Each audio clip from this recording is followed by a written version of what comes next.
Assalamualaikum warahmatullahi wabarakatuh. Apa kabar semuanya? Saya doakan dan saya harapkan semuanya dalam keadaan dan kondisi yang baik-baik saja. Karena apa? Kehidupan kita yang baik itu dimulai dari kondisi kita yang baik pula. Bersama saya Dewi Putriani kembali lagi di channel ini. Di sini kita akan belajar bareng dan berbagi informasi mengenai berbagai hal. Pada kesempatan kali ini, kita akan belajar bareng mengenai sebuah tema yang masih berkaitan dengan pembahasan di video sebelumnya mengenai kesadaran diri. Pada kesempatan kali ini, kita akan belajar salah satu aspeknya, yaitu konsep diri. Namun, sebelum kita membahas lebih jauh mengenai konsep diri, kita perlu mengetahui terlebih dahulu aspek-aspek apa saja yang membentuk diri atau karakter kita. Jadi di sini ada 5 aspek yang membentuk diri seseorang. Yang pertama yaitu aspek fisik. Jadi aspek fisik ini adalah tubuh kita dengan segala kualitas dan proses yang terkait dengannya. Jadi ternyata aspek fisik ini cukup berpengaruh dalam pembentukan diri seseorang. Karena apa? Fisik kita itu seringkali mempengaruhi cara pandang kita. Jadi penerimaan kita terhadap fisik kita, bagaimana kita menerima kekurangan dan kelebihan kita, itu turut berpengaruh terhadap pembentukan diri kita. Kemudian yang kedua, diri sebagai proses. Jadi diartikan aspek yang kedua ini, diri secara proses, adalah proses alur berpikir, emosi atau perasaan dan juga tingkah laku. Di sini untuk diri secara proses ini lebih ke faktor internal yang ada di dalam diri kita, yaitu bagaimana kita berpikir, kemudian emosi kita, perasaan dan juga tingkah laku kita. Itu berpengaruh pada pembentukan diri kita. Kemudian yang ketiga ada diri secara sosial. Diri secara sosial ini adalah pikiran dan perilaku hasil interaksi dengan orang lain. Jadi ini lebih ke faktor eksternal. Jadi ternyata bagaimana kita berinteraksi dengan orang lain dan juga lingkungan kita itu turut membentuk diri kita. Bagaimana kita dididik di lingkungan keluarga, kemudian bagaimana lingkungan pergaulan kita, bagaimana lingkungan rumah kita, itu juga berpengaruh dalam pembentukan diri. Jadi di sini kita sebaiknya perlu memilih, artinya kita perlu menyaring bagaimana interaksi sosial kita yang baik dan yang kurang baik. Jadi ternyata teman sepergaulan, kemudian lingkungan kita itu berdampak pada pembentukan diri seseorang. Yang keempat adalah konsep diri itu sendiri. Kemudian yang kelima ada cita-cita diri. Di sini cita-cita diri ini adalah segala apa yang diangankan terhadap diri sendiri. Jadi kenapa diharapkan setiap individu atau setiap manusia itu punya cita-cita? Karena ternyata cita-cita itu juga membentuk diri kita. Karena ketika kita sudah punya cita-cita, kita sudah punya harapan terhadap diri kita sendiri, kita akan lebih terarah. Jadi perilaku kita, kemudian pola pikir kita itu akan lebih terarah. Jadi itu aspek-aspek dari pembentuk diri manusia. Kemudian kita akan membahas mengenai sebenarnya apa sih konsep diri itu. Di video sebelumnya kita sudah membahas sedikit mengenai pengertian dari konsep diri. Mungkin ada masih ingat atau juga ada yang sudah lupa. Kita akan membahas lagi mengenai pengertian dari konsep diri. Secara sederhana, konsep diri itu diartikan sebagai penilaian kita dan gambaran kita terhadap diri sendiri. Jadi gambaran bagaimana kita memandang diri itu adalah konsep diri. Konsep diri ini merupakan bagaimana seseorang itu menilai dan menyikapi dirinya.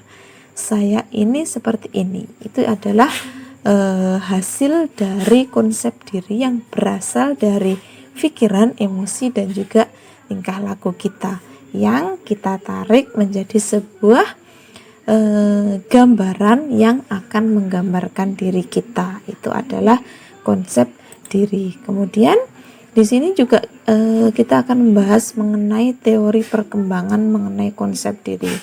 Jadi sebenarnya konsep diri itu belum ada sejak lahir. Jadi konsep diri itu bukan genetik. Artinya tidak dibawa sejak kita lahir atau diturunkan dari keluarga kita, tapi berkembang secara bertahap dan bisa dipelajari.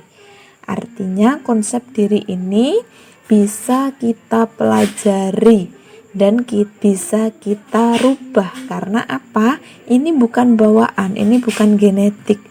Hasil dari pola pikir kita yang ada di dalam diri kita dan juga hasil interaksi kita dengan orang lain, bagaimana kita dididik oleh keluarga, kemudian bagaimana teman-teman kita memperlakukan kita, bagaimana kita berinteraksi dengan lingkungan, itu akan mempengaruhi terhadap konsep diri kita. Jadi bisa dipelajari. Untuk konsep diri itu bisa dipelajari dan akan berkembang secara bertahap. Kemudian teori yang kedua ini menyatakan bahwa konsep diri ini ada melalui konteks sosial dan pengalaman. Artinya konsep diri ini ada melalui kontak sosial kita, tadi seperti dengan lingkungan kita, keluarga kita, dan lain sebagainya, dan dari pengalaman kita, entah pengalaman yang kurang enak atau pengalaman pahit kita, bisa juga dari pengalaman-pengalaman yang lainnya. Artinya semakin banyak pengalaman kita, itu konsep diri kita akan semakin kuat dan semakin berkembang. Kemudian yang ketiga, teori yang ketiga, proses eksplorasi diri sendiri, hubungan dengan orang terdekat dan berarti bagi dirinya. Jadi teori tentang perkembangan konsep diri ini bisa berasal dari proses eksplorasi diri sendiri. Jadi bagaimana kita melakukan evaluasi, kemudian mengenal lebih jauh dari kita, dan juga hubungan kita dengan orang-orang terdekat dan berarti bagi kita, itu bisa memengaruhi konsep diri kita. Jadi siapa orang yang dekat dengan kita saat ini, siapa orang yang penting dengan kita saat ini, itu akan berpengaruh pada konsep diri kita saat ini. Kemudian komponen-komponen dari konsep diri sendiri ini ada 5, yaitu tentang gambaran diri, kemudian ideal diri, harga diri, peran diri, dan juga identitas diri. Dari kelima komponen ini kita akan membahas satu persatu, dimulai dengan gambaran diri. Jadi gambaran diri ini merupakan kumpulan sikap seseorang terhadap tubuhnya. Jadi bagaimana sikap kita terhadap fisik kita, kemudian gambaran ini termasuk persepsi dan juga perasaan. Jadi sikap dan juga gambaran kita, perasaan dan persepsi kita terhadap tubuh kita secara keseluruhan, baik kekurangan dan kelebihan kita. Jadi kita perlu memiliki sikap bagaimana ketika kita memiliki kelebihan terhadap fisik kita, bagaimana kita harus bersikap. Ini juga merupakan sesuatu yang perlu dipikirkan dengan baik. Kemudian bagaimana kita menyikapi kekurangan yang ada di tubuh kita, itu juga merupakan hal yang perlu diperhatikan. Kemudian yang kedua adalah ideal diri, merupakan persepsi individu tentang bagaimana dia seharusnya berperilaku berdasarkan standar tujuan atau nilai personal tertentu. Jadi ideal diri itu bagaimana kita membawa diri kita secara ideal, berperilaku, bersikap sesuai dengan standar dan juga tujuan yang menjadi kepercayaan kita. Bagaimana kita misalnya tidak berperilaku menyimpang dari agama, kemudian tidak menyalahi tata tertib sekolah dan lain sebagainya, itu merupakan ideal diri. Jadi ideal diri itu cara seseorang bagaimana dia membawa dirinya secara ideal atau berperilaku secara ideal berdasarkan standar dan tujuan. Itu ideal diri. Kemudian ada harga diri. Harga diri ini sebagai penilaian kita terhadap diri kita bahwa setiap diri kita itu adalah berharga.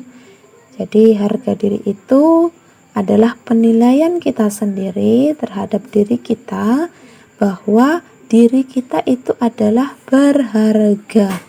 Kemudian peran diri itu merupakan serangkaian pola perilaku yang diharapkan oleh lingkungan berhubungan dengan fungsi individu. Jadi bagaimana kita membawa diri berperan, memerankan diri kita sesuai dengan lingkungan sosial kita. Misalnya bagaimana kita berperan di keluarga, berperan di sekolah dan lain sebagainya sesuai dengan fungsi kita. Misalnya kita di sekolah sebagai ketua kelas, jadi kita juga harus bisa memerankan diri kita, bisa berperan di lingkungan tersebut sesuai dengan fungsi kita masing-masing.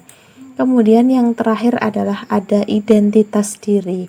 Di sini identitas diri diartikan sebagai kesadaran individu untuk menempatkan dirinya dan memberi arti pada dirinya sebagai seseorang pribadi yang unik serta memiliki ciri-ciri yang berbeda. Jadi kita harus sadar akan identitas diri kita, bahwa kita itu bisa menempatkan diri dan bisa mempunyai kesadaran bahwa diri kita ini adalah pribadi yang unik yang memiliki ciri-ciri berbeda dengan orang lain, tidak harus sama.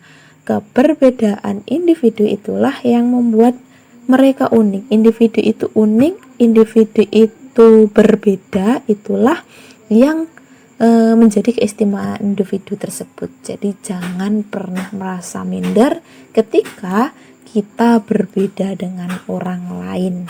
Jadi kita tetap harus menyadari identitas kita meski kita berbeda, ya memang karena setiap manusia itu diciptakan secara berbeda-beda. Jadi mungkin itu saja yang bisa kita pelajari pada kesempatan ini. Apabila ada pembahasan atau pemaparan saya yang kurang jelas, saya mohon maaf yang sebesar-besarnya. Saya akhiri. Wassalamualaikum warahmatullahi wabarakatuh.